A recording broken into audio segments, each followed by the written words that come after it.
I think tech is never the start point. The start point always is the process and the people. And tech somehow, as cliched as it may sound, it just enables. So they started doing continuous performance management. Again, it was continuous performance judgment. So instead of, judging once in a year, you started judging every quarter. But I'm talking something different here. I'm talking about a person's productivity, performance. Like, we kind of stay there and we never get down to basics. And maybe it's time for us to think that in an organization, there are different personas.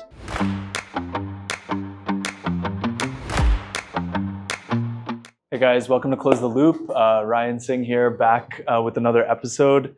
We are really excited to have Vikas Maheshwary from Biocon. He's a senior people leader over there, and we're going to be talking about new technology that can improve people processes at companies. So really excited for today's episode, and thank you for joining. Well, thanks for having me here, Ryan. Yeah. It's a pleasure being here. Of course, looking at your office and speaking to yourself. Fairly inspiring journey you've had yourself in it. It's been really fun. I think the people side of building a startup has been like deep, actually part of building. Like setting up processes and tech it's creative, but like I feel like the people side, it's like you go into the soul a little bit and you really think about like what kind of org you want to make. So yeah, it's been awesome. But today is about you, not about me. So thanks for joining us. Maybe if we can just start, like if you just want to walk through the journey and how you got to Biocon. Oh yeah, I have a 27 years long journey. Started off selling, I started off as a salesperson, door to door, selling mobile connections, EPBX machines, computers. You give me a thing, I would go around selling it.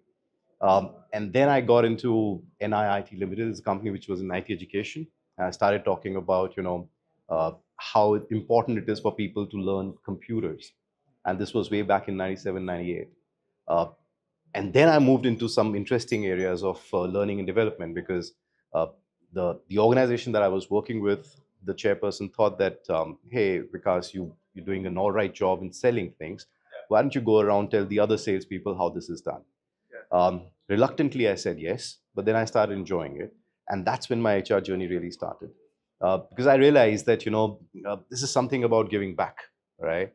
This is something about people. And I've always believed that the best HR guys are salespeople first, because at all the times, if you're a true HR professional, you would be looking at something new, some initiatives, and that's all about sales, isn't it? You have to build the ROI, you have to build the stories around it, you have to build the business case around it. So that's how it started with NIIT. Then I moved into an e-commerce startup. I started heading HR there.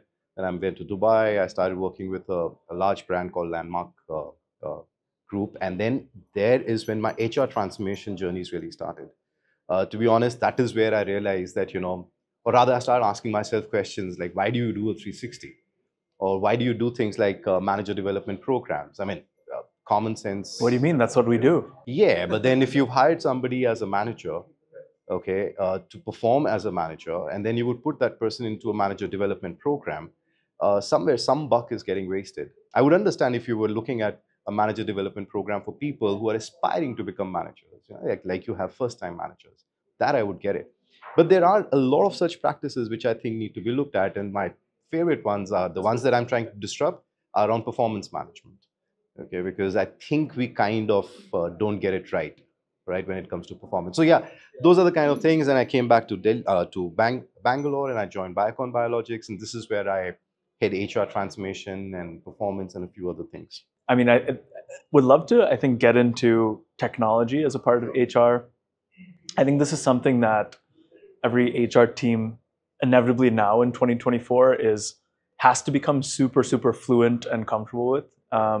Even think about our own people processes, right? I think, the kind of people team we brought on, everyone has actually worked with many vendors, many tools and all of that. And I think there ends up being a lot of discussion on features and vendors and what's cool and what's not.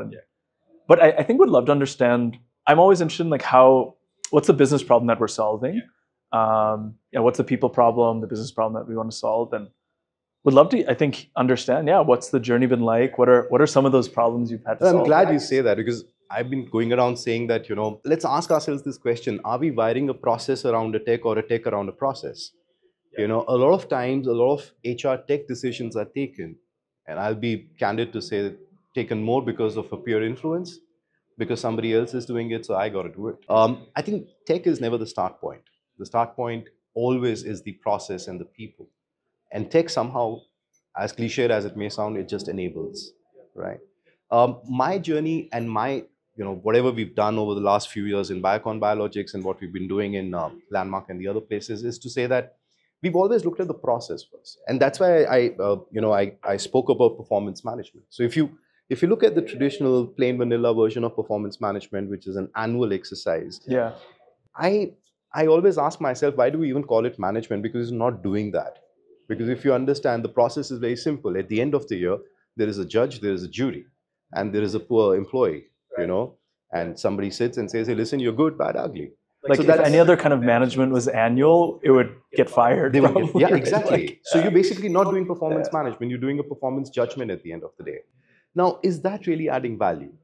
I think about a decade or more back, some people got together and they said, hey, listen, this doesn't look nice. Let's do it continuous. Let's do a continuous performance management.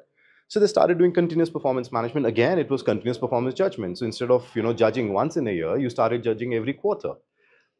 Now, if you really think about it, this process can be, re-looked at.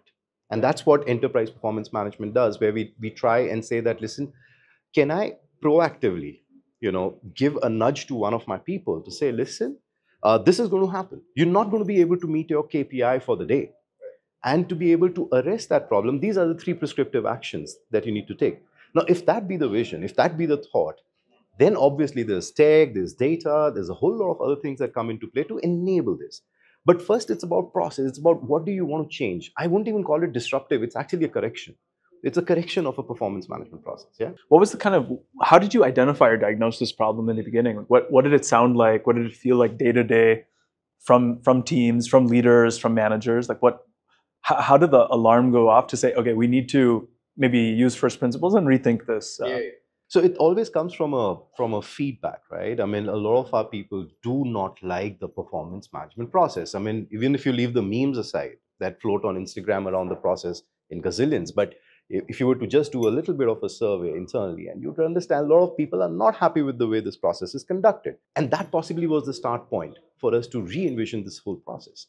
And then we went around to say, okay, there was design thinking workshops or whatever. There are plenty of methods to solve for a problem. But the way we tried to address this was, let's just understand from the customer, which is an employee at the end of the day for us, that how do you want this to be handled? Of course, we heard things like, can we kill the bell curves? Can we get rid of the quotas? And all of that. But the biggest thing that we heard was that I do not like being judged at the end of the day, and my manager doesn't even remember what I performed in the first quarter or the second quarter or the third quarter. So there's a lot of bias. There's recency bias. There's another kind of bias, which is around, there's some 60, 70, 100 kinds of biases that people keep talking about. And they're always in the manager training before you do this. Exactly. Yeah. So at the end of the day, there's a lot of bias in the process. So if you look at the enterprise performance management way of looking at performance management, the traditional performance management, what it basically states is that, can I proactively predict? Okay, so let's start from there. All right. Now, to build a predictive model, you need multiple kinds of data. So the easiest example possibly to pick up is sales. Yeah. A lot of organizations don't even have clear targets. All right. They don't have clear KPIs. Their KPIs are mostly intent statements or project plans. What are we judging on? Yeah. So first and foremost is about getting the KPIs clean. The second is that, once you've cleaned the KPIs, identify the source of truth to say that where does the actual of this particular KPI really sit at? Which system? Is it an Excel? Is it something else? And then you get into the whole data lake exercise of bringing all of this data together into a certain pool and then generating a certain kind of a predictive model. So some of the use cases that are available today out there in the market, a lot of organizations are using it, is to say that sales prediction. I mean, that's something that a lot of organizations have hacked. You can predict even if there's in our case, there's manufacturing, okay? So a raw material, if there's a delay in the raw material supply, what is going to be the impact across the value chain? So a lot of these things are available as data models. Now, if you're able to consume that and then start converting this into unit level predictions to say, okay, at an org, at a department level, I understand this. Now, can I break this down into an employee level impact and then send the nudge out? That's where people will see value. That, it's not just about performance judgment now. They are helping me become more productive. And that's literally the output of, any contract that you sign with an employee at the end of the day is to say that you come, you get something, provided you deliver something, you know. Yeah. No, and in some ways it seems like the clear glass of water, right? Like that is the right thing to do. But I think because folks come from very different kind of work environments and cultures, where they might just be used to either no performance management process or a very subjective one. What was that journey like to kind of get buy-in from everybody to say, hey, like objective performance management is the right way to do it? And how did you do that kind of change management piece? So in this organization, we're still in the change management process. Okay, but before I start speaking about change management process, let me just correct this thought to say that one size fits all doesn't work. All right. Now in HR, we have things like MBO, management-based objectives. We have OKRs, and then we have BSC. And maybe it's time for us to think that in an organization, there are different personas, and therefore they have to be handled differently. For example, at a leadership level, possibly it's about an OKR or an MBO and not necessarily about KPIs, because a KPI works beautifully in a manufacturing setup where there are SOPs, where everything is well articulated and you know what are the steps that you have to achieve. Everything is well defined. Would you not want to reward a leader who did a great initiative but failed miserably, but there were tons of learnings, right? You wouldn't want to penalize that, right? You would want to reward great mistakes. It doesn't show up in the numbers. Yeah, it doesn't show up in the numbers, but you still want to reward. If you were to go hardcore objective, it wouldn't work, right? So somewhere there is a balance to be found. And that's what I say that, getting the goals right, that what are you going to reward people for is the first step. The second step is the change management process. Creating WIFMs is the easiest, and our marketeers do this beautifully. What? WIFM is like, what's in it for me or what's in it for you? Sure. Okay, Yeah. so you create those, okay, and then you go around doing roadshows and saying, hey, listen, this is how your life is going to change. But do we actually end up walking the talk? And that's where the rubber hits the road. In my view, change is all about, driving a certain behavior first. Okay, the message can come later. The behavior to say that, listen, if you perform well, all right, I'm going to reward you.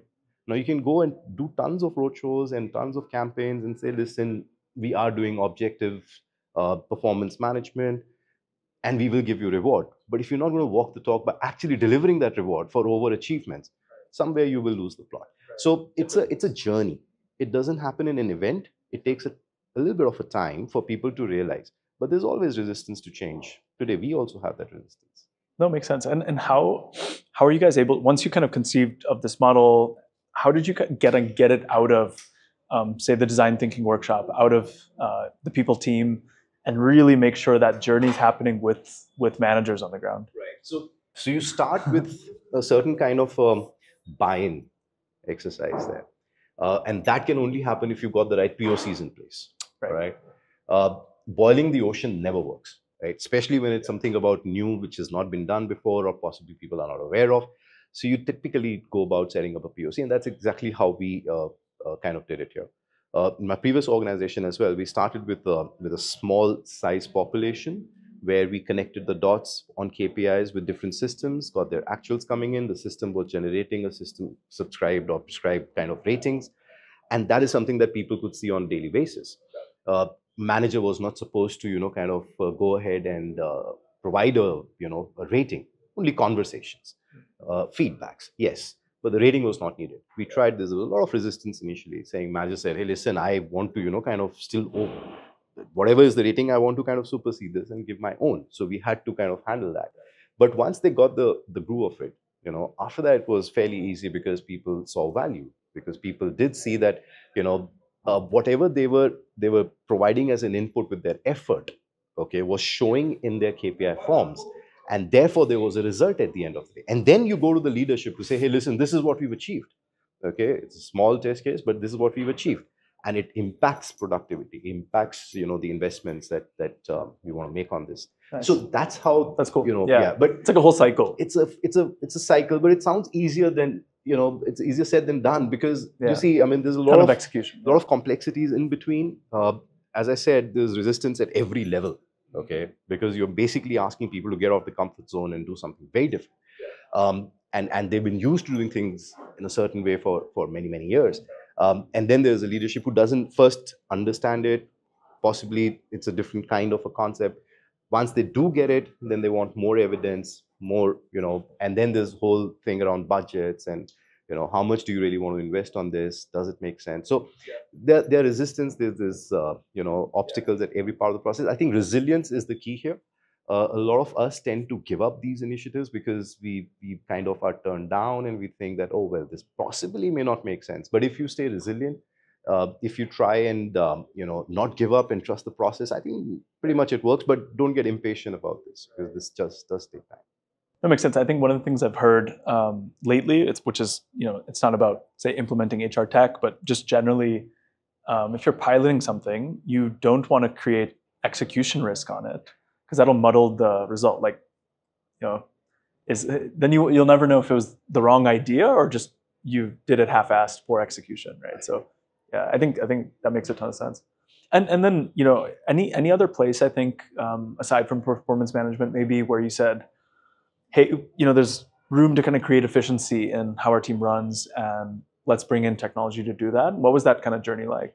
Yeah, I mean, since I've talked about the output, okay, let me also talk about the input. Okay, I mean, if productivity was the key objective and performance management was, kind of judging, as we said, or, managing that performance, then somewhere there's also an input required to ensure that our people are getting the right inputs to be productive. All right. So I could talk a bit about the input side of it, and that's where I talk a lot of the skills-based organization. Let me give you a use case. Traditionally in organizations, when promotions are being discussed for people, broadly what you would have on the table as data points to consider would be tenure of the incumbent, performance rating, some fancy 9-box, 16-box, 3-box, 6-box, whatever people are using, and a lot of gut feel. All right, a lot of intuitions to say that I think this person will do well if he or she is promoted. And some incomplete performance numbers, maybe, right? Yeah. But like we only have it for the last 3 months. 3 months. We don't have the full picture. Yeah, or it'll take too much time, and we have to get salary out in next 1.5. Yeah. I think these are the kind of things. Or even things like, okay, if I don't promote this person is at a flight risk and may move out. So is it a decision taken because you necessarily think that this person needs to be promoted to the next role because the person is productive, or because you want to retain, right? So the one data point that you just don't have to consider is that, is this person ready for the next role, right? I mean, there's subjectivity around that question. There is no accurate data. And that's where skills-based organizations kind of help. The whole concept of skills-based organizations is to say that, can you look at skills as a currency in the organization, all right? If I today gave you a data to say that, here are the skills for my current role, here are the skills for the next role, okay, I have that map. Vikas is ready for the current role and 70% ready for the next role because I have assessed at a skill level. And mind you, I'm not talking competencies, I'm talking skills, all right? Now, the minute you have that kind of a visibility, the confidence that you have to promote the person becomes a little higher. Now, if you break this whole thing down to say that what other areas of hire to retire can skills impact, you think about it, starting from recruitments to compensations to exit decisions, everything is got a huge impact of skills. Do you want to distinguish skills versus competencies? Because glad you asked that. So traditionally, I mean, if you Google this out, I think a lot of people mix them. Yeah.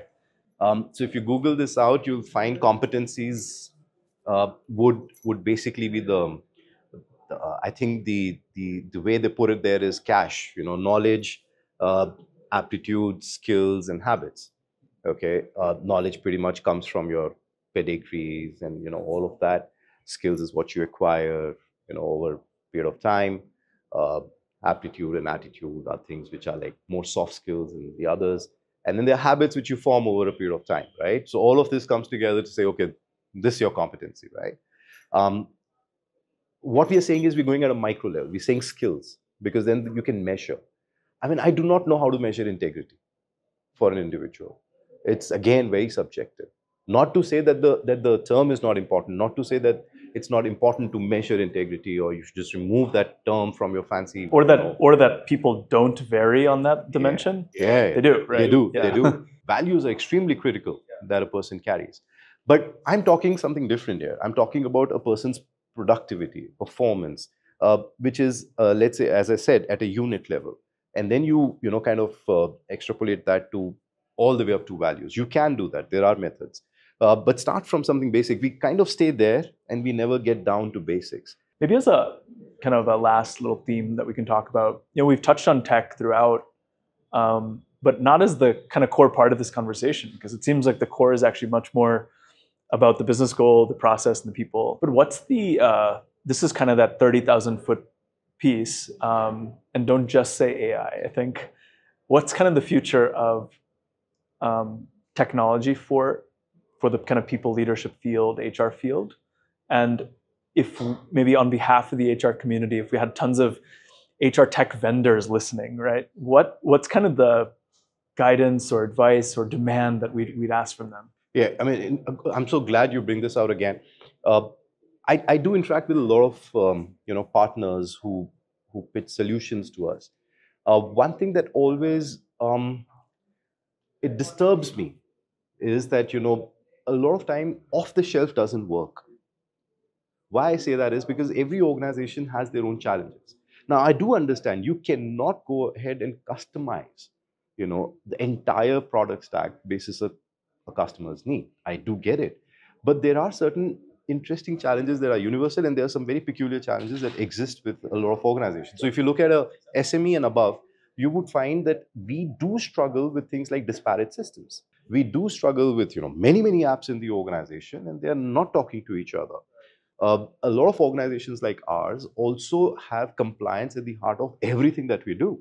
All right, and not just India-led compliances, but even global. If you're across the globe. Now, if you do not understand that, and if you come with a solution which says, hey, listen, you give you an example. Somebody came to me and said, use my product. The best part of this is that you can proxy for an employee. I said, I'm not even sure if that is adhering to the data privacy standards, right? So one is that you have to understand that part. The third is that somewhere you have to align with the vision of an HR, right? If the vision of the HR is to become friendly for the generations that are coming ahead, whether it's the Zs and the others, you have to understand hyper-personalization.